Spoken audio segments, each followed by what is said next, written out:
বলো না যুবক, কতদিন হয় বলতেও পারো না ফজরের ওয়াক্ত কখন,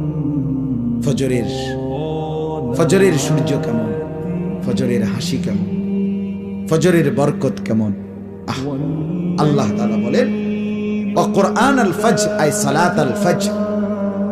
বাকি ফজরের নামাজকে কোরআন বলা হয়, মানে ফজরের নামাজ এটার নামাজও, আর এটার নামাজটাই কোরআন। তাফসিরে লিখছে মানে হলো এই ফজরের নামাজ যেন কোরআনুল করিমের লম্বা তেলাওয়াত দিয়ে মোড়াইয়া প্যাকেটিং করিয়া ফজরের নামাজ দেওয়া হয়েছে। ফজরের নামাজ যেন কোরআন মোড়ানো, কোরআন দ্বারা প্যাকেটিং করা। এই জন্য ফজরের নামাজের তেলাওয়াত কোরআন শরীফ লম্বা হয়, লম্বা হয় না?